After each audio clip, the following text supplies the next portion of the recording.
Hey everybody, this is my most recent newsletter, what we call the Useful Conversations with AD. That'll be me. Really glad you're listening or watching. I hope you enjoy. This one's a particular favourite of mine. Let's get into it. Decomplexification, not just simplification. So much of the time we're focused on simplification.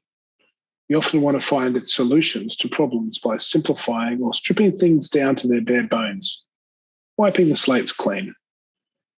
While it can be useful to simplify, it isn't always a silver bullet. In fact, sometimes simplification can create more problems and more issues. So what should we be doing instead? What we really need is more of this idea of decomplexification. I know, not a real word. Please humour me, as I think it helps us illustrate the issue of simplistic simplification. This concept of decomplexification is critical, but not understood, and often missed in its application for businesses and their people. So what does it mean? Why do I think it's important? Let's go a little further down my made-up word rabbit hole. Have you ever been faced with one of those issues? You know the ones. It's been ignored for years, or maybe it's been band-aided for equally as long. Possibly people have even tried to fix it by adding or removing, simplifying, or so they think. Now it stands before you, an edifice to simplicity and people's best intentions. And it's daunting. So where to begin? At this point, you need to ask yourself a question. How do you safely unravel this construct to get a less complex outcome without introducing unmanaged risk, pain, or problem? How will you safely identify and remove those elements that do not serve a purpose, that are no longer needed, that are just unnecessary collateral or noise? You see, they're the elements that cause the individual, the team, and the business to stumble, rather than holding them up and enabling them in a meaningful and useful way.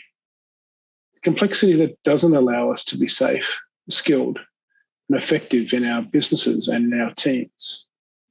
The seeming security of layers that have become barriers, and not barriers of protection, but rather barriers to execution, what I call clutter.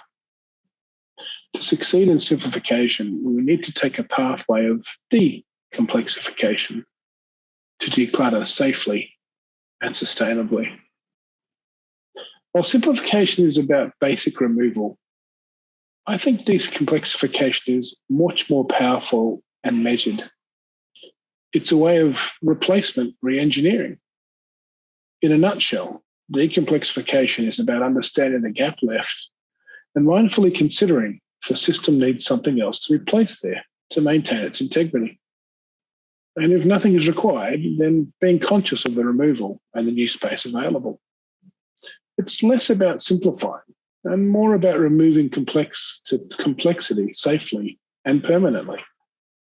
It's like taking down a whole bunch of scaffolding, realizing the building is fine, or that all you really needed was a ladder. It's removal that's staged and stepped to make sure that what's in place serves your needs and adds value. So when you accelerate again, you'll do it in the best possible way with the right infrastructure around you, supporting you, your team, and your business.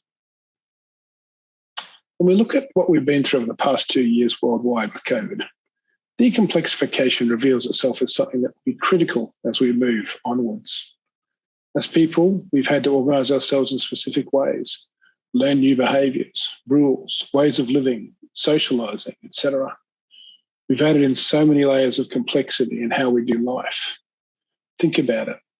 It's not going to be an easy simplification process to tear that all down and move forward, as much as we would like to do that. Instead, we'll need to consider how we meaningfully remove complexity, the clutter, those pieces that add no value and have no purpose, so that life can expand again to be the fullness of what it's meant to be.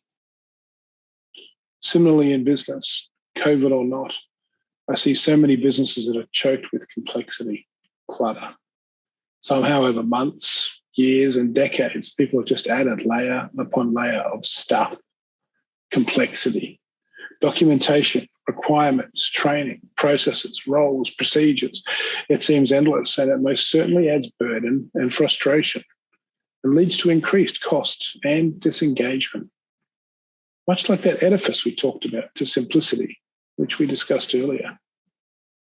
So at what point does anyone stop and ask, is all this still needed? Has this complexity that we've created become a world unto itself? Well, decomplexification requires analysis, experience, and then decision. It needs to be done mindfully in a considered way. It's all about avoiding the gap or the risk of a gaping hole that's left when you start to take the complexity out of any system. It considers the complexity and unravels it, removing what is no longer needed, leaving a more simple and useful solution, a solution that is enough. It's all about slowing down to let you speed up, to be better, and to do better. We should be applying this to our leadership and decision-making and encouraging decomplexification, or decluttering if you prefer, as part of our continuous improvement, both at an organizational and individual level. So how can you decomplexify to improve your business or your team? If you'd like to explore what this means for you, reach out to me. We do this work all the time, helping people rediscover simple, less complex pathways. Pathways that do not add risk, pain, or further problems into business. Instead, they provide clear and true pathways, ones that add value. I look forward to decomplexifying with you. Onwards